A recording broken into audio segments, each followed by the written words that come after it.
ಈ ದಿನ ಮನೆಯ ಬಾಗಿಲಿಗೆ ಈ ವಸ್ತು ಕಟ್ಟಿದರೆ ನಿರಂತರವಾಗಿ ಮನೆಗೆ ಹಣ ಬರ್ತಾನೆ ಇರುತ್ತದೆ.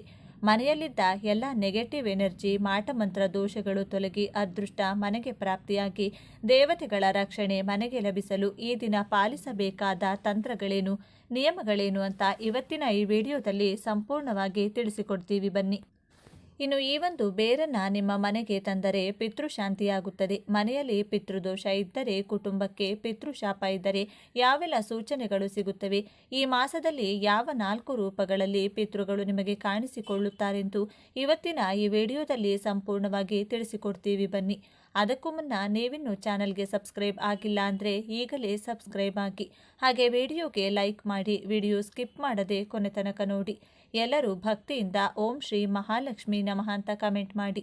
ಯಾರಿಗೆ ಜೀವನದಲ್ಲಿ ಭಯಂಕರವಾದ ಶತ್ರು ಬಾಧೆಗಳಿರುತ್ತದೋ, ರಹಸ್ಯ ಶತ್ರು, ಕಣ್ಣಿಗೆ ಕಾಣುವ ಶತ್ರುಗಳು, ಕಣ್ಣಿಗೆ ಕಾಣಿಸದ ಶತ್ರುಗಳು, ಎದುರಿನವರ ಅಸೂಹೆ, ಬ್ಲ್ಯಾಕ್ ಮ್ಯಾಜಿಕ್ ಅಂದರೆ ಮಾಟಮಂತ್ರ, ವಾಸ್ತುದೋಷ ಇವೆಲ್ಲ ಇರುತ್ತದೋ ಅವರು ಈ ಅಮಾವಾಸ್ಯೆಯ ದಿನ ಮನೆಯ ಮುಂದೆ ಬಾಗಿಲಿಗೆ ಈ ವಸ್ತುಗಳನ್ನು ಒಂದು ಬಟ್ಟೆಗೆ ಹಾಕಿ ಮೂಟೆಯ ರೀತಿ ಕಟ್ಟಬೇಕು.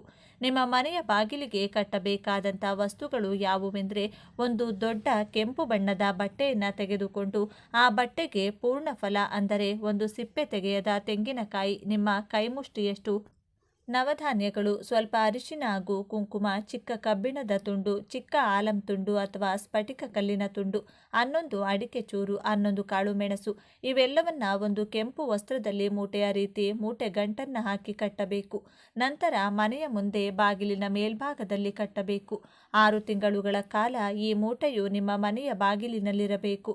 6 ತಿಂಗಳ ನಂತರ ಹರಿಯುವ ನೀರಿನಲ್ಲಿ ಈ ಮೂಟೆಯನ್ನು ಬಿಡಬಹುದು ಅಥವಾ ದೊಡ್ಡ ದೊಡ್ಡ ಮರದ ಬುಡದ ಕೆಳಗೆ ಇಟ್ಟು ಬರಬಹುದು. ಈ ದಿನದಂದು ಅನ್ನದಾನ ಮಾಡಿದರೆ ತುಂಬ ಉತ್ತಮ. ವಸ್ತ್ರದಾನ ಮಾಡಿದರೆ ಸಮಸ್ತ ದೋಷಗಳು ದೂರವಾಗುತ್ತವೆ. ನವಧಾನ್ಯಗಳನ್ನು ದಕ್ಷಿಣೆಯ ಸಮೇತ ಬ್ರಾಹ್ಮಣರಿಗೆ ದಾನ ಮಾಡಿದರೆ ಪಾಪಗಳು ನಶಿಸಿ ಅದೃಷ್ಟ ಪ್ರಾಪ್ತಿಯಾಗುತ್ತದೆ.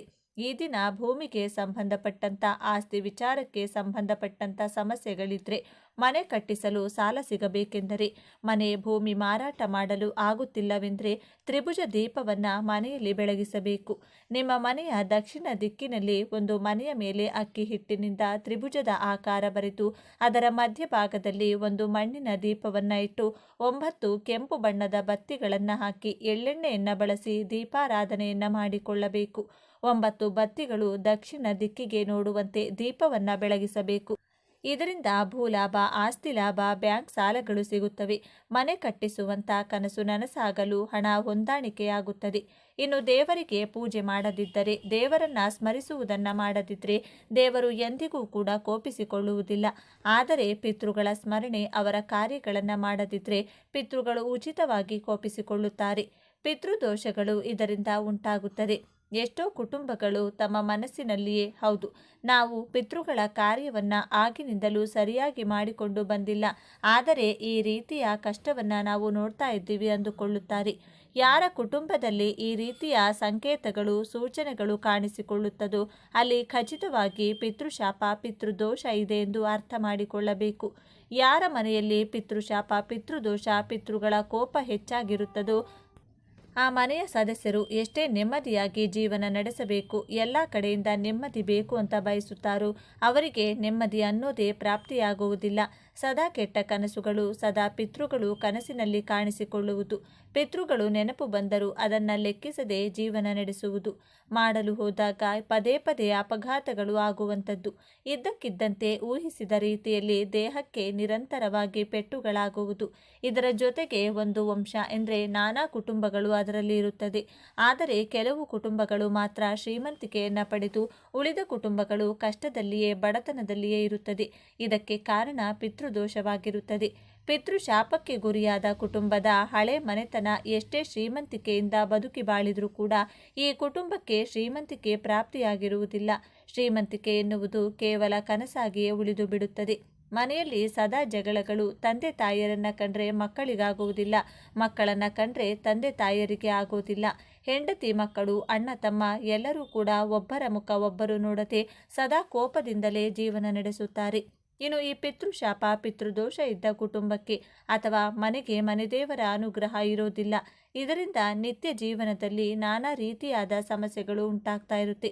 ಇದರ ಜೊತೆಗೆ ಹಣದ ಸಮಸ್ಯೆ, ಸಂಪತ್ತು ನಶಿಸಿ ಹೋಗುವುದು, ಸಂಪಾದನೆ ಮಾಡಿದ ಉಳಿಸಿದ ಹಣ ಕ್ರಮೇಣ ಖಾಲಿಯಾಗುವುದು, ಸಂಪತ್ತು, ಹಣ, ಐಶ್ವರ್ಯ ಎಲ್ಲವೂ ಒಂದೇ ಕಡೆಯಿಂದ ಕ್ಷೀಣಿಸುವುದು ಆಗ್ತಾ ಇರುತ್ತೆ.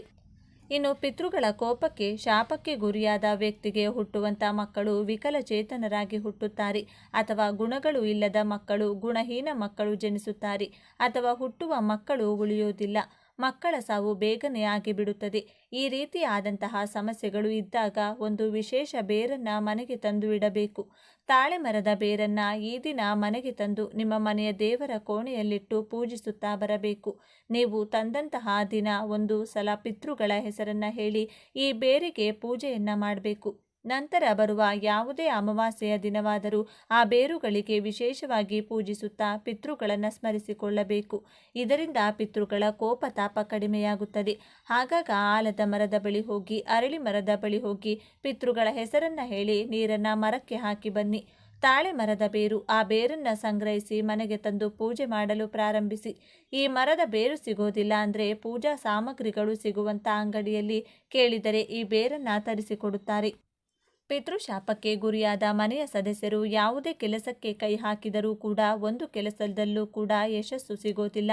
ಒಂದಾದರ ಮೇಲೊಂದು ನಷ್ಟ, ಕಾರ್ಯ ಅಡೆತಡೆ, ಮಾನಸಿಕ ಚಿಂತೆಗಳು ಹೆಚ್ಚಾಗಿರುತ್ತವೆ. ವ್ಯವಹಾರಗಳಲ್ಲಿ ಸದಾ ನಷ್ಟ, ಒಬ್ಬರಲ್ಲ ಒಬ್ಬರಿಂದ ಮೋಸ ಆಗುವಂಥದ್ದು, ಹೀಗೆ ನಾನಾ ಕಡೆಯಿಂದ ಬರೀ ಕಷ್ಟಗಳೇ ಎದುರಾಗುತ್ತವೆ. ಇವೆಲ್ಲವೂ ಪಿತೃಗಳು ನಮಗೆ ನೀಡುವಂತಹ ಎಚ್ಚರಿಕೆಯಾಗಿರುತ್ತದೆ. ಇನ್ನು ಪಿತೃಶಾಪ ದೋಷ ಇದ್ದವರಿಗೆ, ಆ ಕುಟುಂಬದಲ್ಲಿ ಯಾರಿಗಾದರೂ ದೀರ್ಘಕಾಲದ ಅನಾರೋಗ್ಯ ಇದ್ದೇ ಇರುತ್ತದೆ.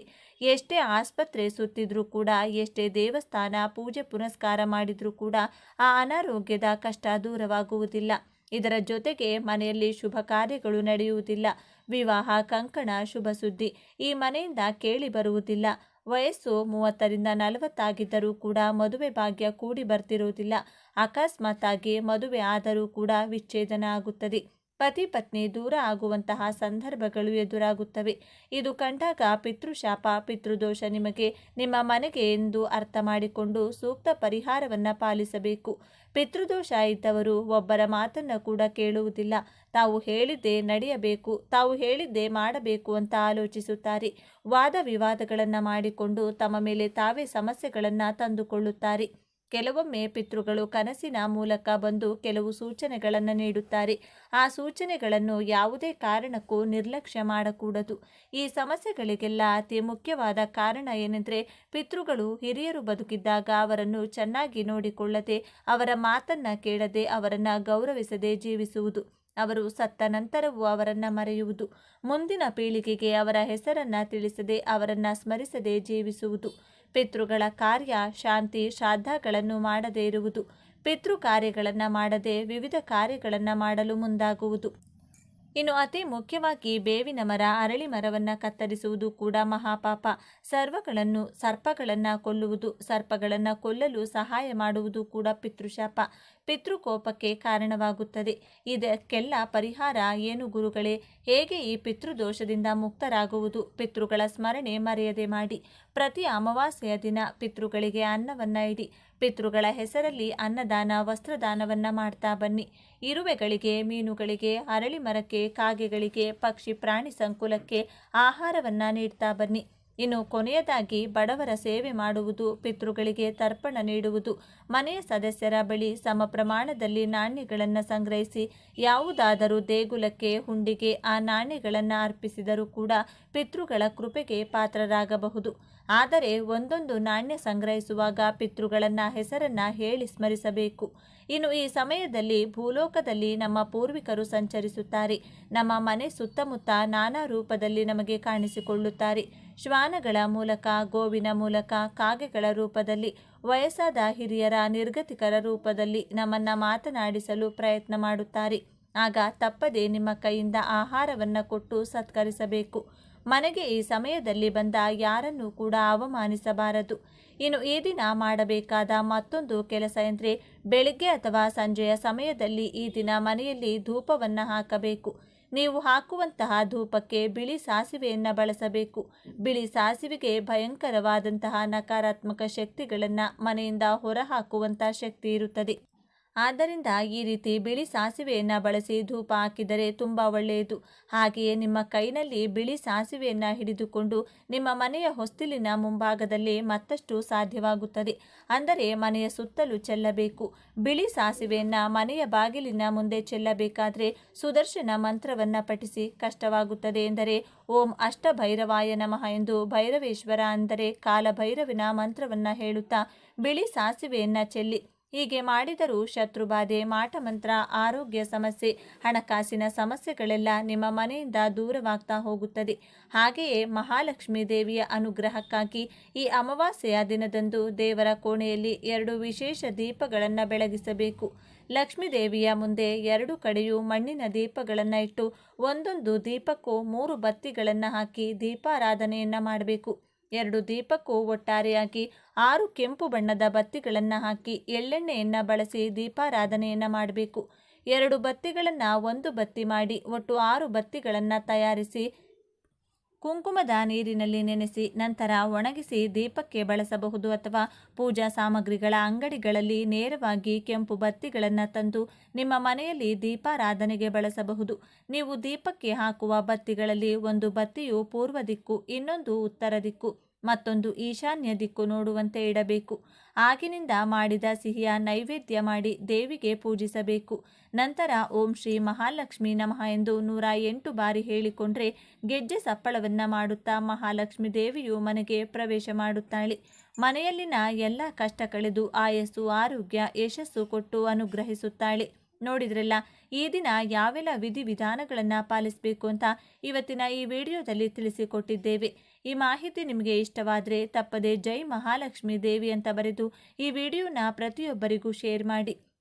ಶಕ್ತಿಶಾಲಿಯ ಈ ದಿನ ತುಳಸಿ ಸಸ್ಯದ 5 ಎಲೆಗಳಿಂದ ಈ ಚಿಕ್ಕ ಕೆಲಸ ಮಾಡಿದರೆ ಶಿವಕೇಶವ ಇಬ್ಬರ ಅನುಗ್ರಹ ಸಂಪೂರ್ಣವಾಗಿ ಪ್ರಾಪ್ತಿಯಾಗಿ ಈಗ ನೀವು ಅನುಭವಿಸುತ್ತಿರುವಂಥ ಸರ್ವ ಕಷ್ಟ ದುಃಖಗಳಿಂದ ಮುಕ್ತಿ ಸಿಗುತ್ತದೆ.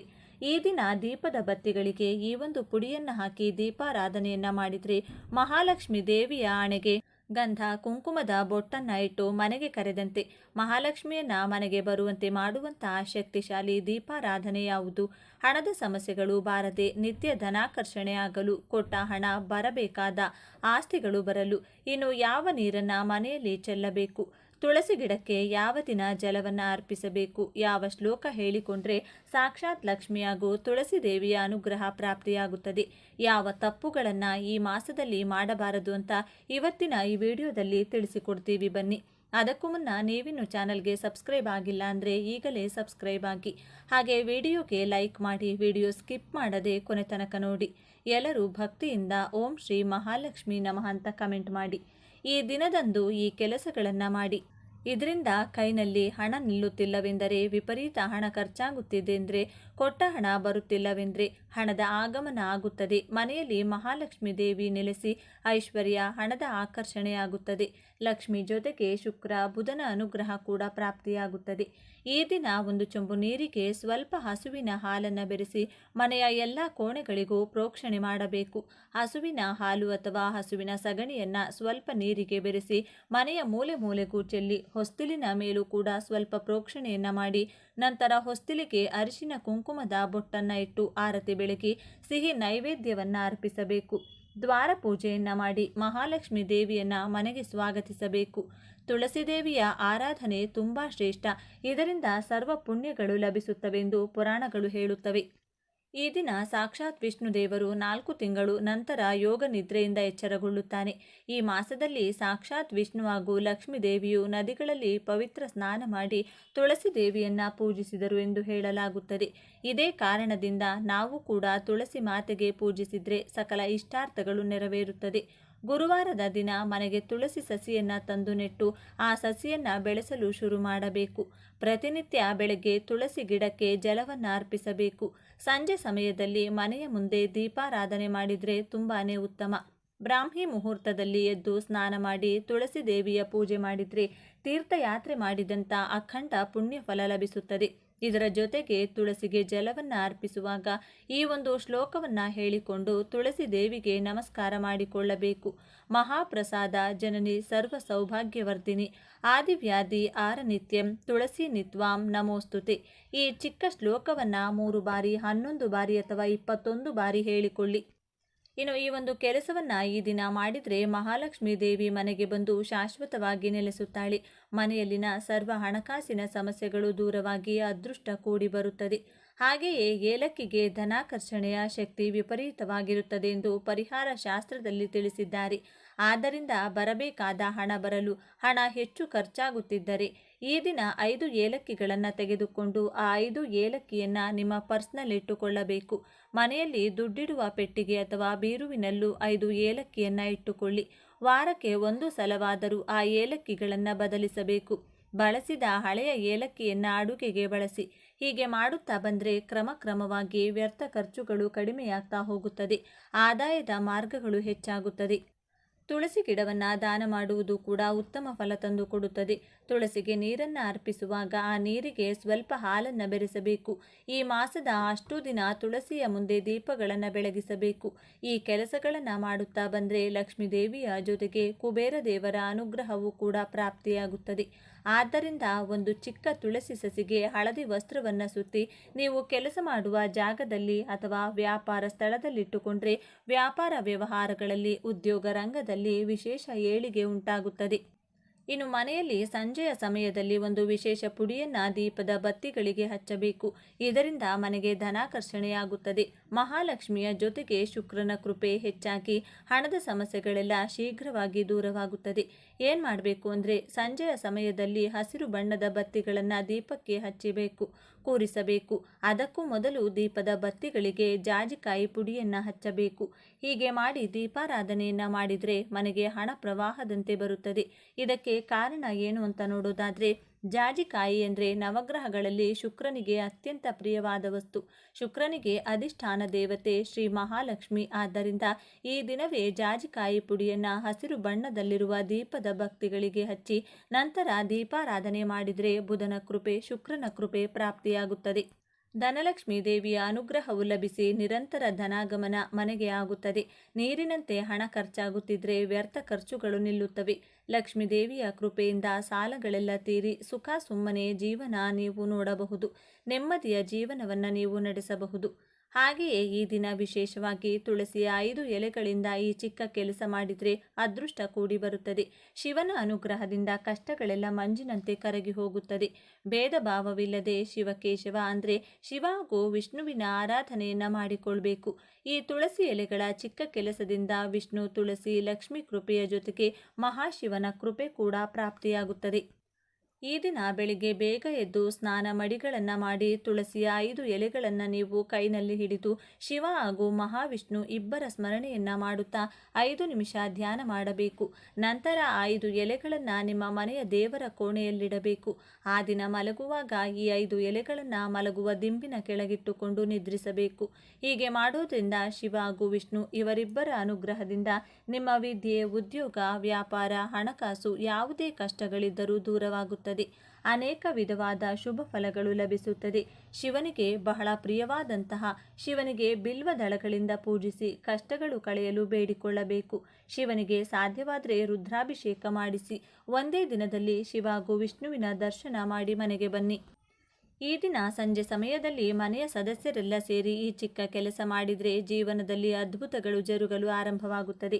ಏನು ಮಾಡಬೇಕು ಅಂದರೆ ಮನೆಯಲ್ಲಿರುವ ಸ್ತ್ರೀಯರಾಗಿರಬಹುದು, ಪುರುಷರಾಗಿರಬಹುದು, ಸೂರ್ಯ ಮುಳುಗಿದ ನಂತರ ಮನೆಯ ಈ 4 ಜಾಗಗಳಲ್ಲಿ ದೀಪಾರಾಧನೆಯನ್ನು ಮಾಡಿಕೊಳ್ಳಿ. ದೇವರ ಮನೆಯಲ್ಲಿ ತುಳಸಿ ಗಿಡದ ಬಳಿ, ರಂಗೋಲಿಯ ಮಧ್ಯಭಾಗದಲ್ಲಿ, ಮುಖ್ಯ ದ್ವಾರದ ಬಳಿ ಈ 4 ವಿಶೇಷ ಜಾಗಗಳಲ್ಲಿ ದೀಪಗಳನ್ನು ಬೆಳಗಿಸಿ. ಇದರಿಂದ ಮನೆಯಲ್ಲಿರುವಂಥ ದೇವತಾ ಶಕ್ತಿ ಜಾಗೃತವಾಗುತ್ತದೆ. ಮನೆಗೆ ಪ್ರವೇಶ ಮಾಡುವ ಅಸುರ ಶಕ್ತಿಗಳನ್ನು ತಡೆಯುತ್ತದೆ. ಶಾಸ್ತ್ರದಲ್ಲೇ ತಿಳಿಸಿರುವ ಈ 4 ಜಾಗಗಳಲ್ಲಿ ಈ ದಿನ ಸಂಜೆಯ ಸಮಯದಲ್ಲಿ ದೀಪಗಳನ್ನು ಬೆಳಗಿಸಿದರೆ ಮನೆಗೆ ಪಾಸಿಟಿವ್ ಶಕ್ತಿ ಉಂಟಾಗಿ ಮನೆಯ ಯಜಮಾನನ ಕೆಲಸ ಕಾರ್ಯ, ಉದ್ಯೋಗ, ವ್ಯಾಪಾರ ರಂಗದಲ್ಲಿ ಅಭಿವೃದ್ಧಿಯನ್ನು ನೀವು ನೋಡಬಹುದು. ಮನೆಯಲ್ಲಿನ ಆರೋಗ್ಯ, ಹಣಕಾಸಿನ ಸಮಸ್ಯೆಗಳು ದೂರವಾಗಿ ಸುಖ, ಶಾಂತಿ, ನೆಮ್ಮದಿ ಕೂಡ ನೆಲೆಸುತ್ತದೆ. ಮಹಾಲಕ್ಷ್ಮಿ ದೇವಿಯ ಅನುಗ್ರಹ ಕೂಡ ಪ್ರಾಪ್ತಿಯಾಗುತ್ತದೆ. ಹಾಗೆಯೇ ಶಿವನು ಅಭಿಷೇಕ ಪ್ರಿಯನಾದರೆ ವಿಷ್ಣುದೇವರು ಅಲಂಕಾರ ಪ್ರಿಯ. ಶಿವನಿಗೆ ಹಾಗೂ ವಿಷ್ಣುದೇವರಿಗೆ ಪ್ರಿಯವಾದ ಮಾಸವಾಗಿದ್ದು ಶಿವ ಹಾಗೂ ವಿಷ್ಣು ಇಬ್ಬರನ್ನ ಪೂಜಿಸಬೇಕು, ಪ್ರೀತಿಸಬೇಕು. ಶಿವನ ಕೃಪೆಗಾಗಿ ಶಿವಾಭಿಷೇಕ ಮಾಡಿದರೆ ವಿಷ್ಣು ದೇವರಿಗೆ ಭಕ್ತಿಯಿಂದ ಸೇವಂತಿಗೆ ಪುಷ್ಪ, ತುಳಸಿ ಮಾಲೆಗಳನ್ನು ಅರ್ಪಿಸಿ ಅಲಂಕಾರ ಮಾಡಿಸುವುದು ಅಥವಾ ಮಾಡುವುದನ್ನು ಮಾಡಬೇಕು. ಇದರಿಂದ ಹರಿಹರನ ಅನುಗ್ರಹ ಪ್ರಾಪ್ತಿಯಾಗುತ್ತದೆ. ಶಿವಲೀಲೆ, ವಿಷ್ಣು ಲೀಲೆಗಳನ್ನು ಕೇಳಬೇಕು. ಹರಿಹರಗೆ ಸಂಬಂಧಿಸಿದ ಕತೆ ಪುರಾಣಗಳನ್ನು ತಿಳಿದುಕೊಳ್ಳಬೇಕು. ಈ ದಿನ ಈರುಳ್ಳಿ, ಬೆಳ್ಳುಳ್ಳಿ ಆಹಾರದಲ್ಲಿ ಬಳಸಬಾರದು.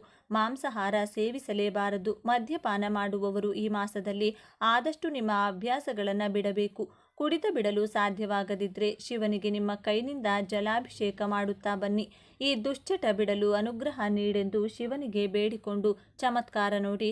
ದಿನ ಕಳೆದಂತೆ ಇನ್ಯಾವುದೇ ದಿನಗಳಲ್ಲಿಯೂ ಕುಡಿಯಬೇಕೆಂಬ ಆಸೆ ನಿಮ್ಮಲ್ಲಿ ಬರುವುದಿಲ್ಲ.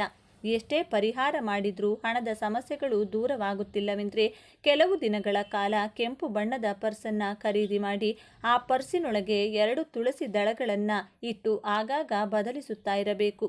ಮನೆಯ ಮುಖ್ಯ ದ್ವಾರದ ಮೇಲೆ ಪ್ರತಿಯೊಬ್ಬರೂ ಸ್ವಸ್ತಿಕ್ ಚಿಹ್ನೆಯನ್ನು ಬರೆಯುತ್ತಿರಿ. ಆದರೆ ಒಂದು ಸಲ ಈ ಎಣ್ಣೆಗಳನ್ನು ಬಳಸಿ ಸ್ವಸ್ತಿಕ್ ಬರೆದು ನೋಡಿ, ಮನೆಯಲ್ಲಿ ಅದ್ಭುತಗಳು ಜರುಗಲು ಆರಂಭವಾಗುತ್ತದೆ. ಮಂದಾರ ಎಣ್ಣೆಯ ಜೊತೆ ಕೊಬ್ಬರಿ ಎಣ್ಣೆಯನ್ನು ಬೆರೆಸಿ ಆ ಎಣ್ಣೆಗೆ ಸ್ವಲ್ಪ ಕುಂಕುಮವನ್ನು ಮಿಶ್ರಣ ಮಾಡಿ ಅದರಿಂದ ಮನೆಯ ಮುಖ್ಯ ದ್ವಾರದ ಮೇಲೆ ಚಿಕ್ಕದಾಗಿ ಸ್ವಸ್ತಿಕ್ ಚಿಹ್ನೆಯನ್ನು ಬರೆದು ಕೆಲವು ದಿನಗಳ ಕಾಲ ಮನೆಯಲ್ಲಿ ಆಗುವಂತಹ ಹಣದ ಬದಲಾವಣೆಗಳನ್ನು ನೀವೇ ಗಮನಿಸಿ. ಹಣದ ಸಮಸ್ಯೆ, ಆರೋಗ್ಯದ ಸಮಸ್ಯೆ, ಮಾನಸಿಕ ಕಿರಿಕಿರಿಗಳು ದೂರವಾಗಿ ಅದೃಷ್ಟ ಮನೆಗೆ ಚೆನ್ನಾಗಿ ಕೂಡಿ ಬರುತ್ತದೆ.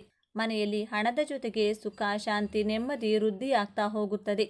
ಇನ್ನು ಅಶೋಕ ವೃಕ್ಷಕ್ಕೆ ಎಲ್ಲ ಸಾಲದ ಸಮಸ್ಯೆಗಳನ್ನು ದೂರ ಮಾಡುವ ಅದ್ಭುತ ಶಕ್ತಿ ಇದೆ ಎಂದು ಭವಿಷ್ಯ ಪುರಾಣದಲ್ಲಿ ತಿಳಿಸಿದ್ದಾರೆ. ಸಾಲದ ವಿಷವಲಯದಲ್ಲಿ ನರಳುತ್ತಿದ್ದರೆ ಮನೆಗೆ ತಪ್ಪದೆ ಅಶೋಕ ಸಸಿಯನ್ನು ತಂದು ಚಿಕ್ಕ ಪಾಟ್ನಲ್ಲಿ ಹಾಕಿ ಬೆಳೆಸಬೇಕು. ಸಸಿಯು ಸ್ವಲ್ಪ ದೊಡ್ಡದಾದ ಮೇಲೆ ಖಾಲಿ ಮೈದಾನದಲ್ಲಿ ನೆಟ್ಟು ಬರಬೇಕು. ಅಶೋಕ ಸಸಿ ನಿಮ್ಮ ಮನೆಯಲ್ಲಿ ದೊಡ್ಡದಾಗುತ್ತಾ ಹೋದಂತೆ ಮನೆಯಲ್ಲಿನ ಹಣದ ಸಮಸ್ಯೆಗಳು, ಸಾಲದ ಸಮಸ್ಯೆಗಳು ಅತಿ ಶೀಘ್ರವಾಗಿ ದೂರವಾಗ್ತಾ ಹೋಗುತ್ತೆ. ಜೀವನದಲ್ಲಿ ಸಾಲಗಳು ಬರುವುದು, ಜಾತಕದಲ್ಲಿ ಕುಜದೋಷ ಹೆಚ್ಚಾದಾಗ, ಕುಜನ ಬಲ ಇಲ್ಲವೆಂದರೆ ಹಣದ ಸಮಸ್ಯೆ, ಸಾಲದ ಸಮಸ್ಯೆಗಳು ಹೆಚ್ಚುತ್ತದೆ. ಕುಜನ ಕೃಪೆಗಳು ಶೀಘ್ರವಾಗಿ ತೀರಲು ಸ್ನಾನದ ನೀರಿಗೆ ಸ್ವಲ್ಪ ಕಲ್ಲುಪ್ಪು, ಎಳ್ಳು ಹಾಗೂ ನೆಲ್ಲಿಕಾಯಿಯ ಪುಡಿಯನ್ನು ಬೆರೆಸಿ ಸ್ನಾನವನ್ನು ಮಾಡ್ತಾ ಬರಬೇಕು. ಹೀಗೆ 9 ಮಂಗಳವಾರ ಸ್ನಾನ ಮಾಡಿದ್ದೇ ಆದಲ್ಲಿ ಸಾಲಗಳೆಲ್ಲ ತೀರಿ ಹಣದ ಆದಾಯ ಹೆಚ್ಚುತ್ತಾ ಹೋಗುತ್ತದೆ.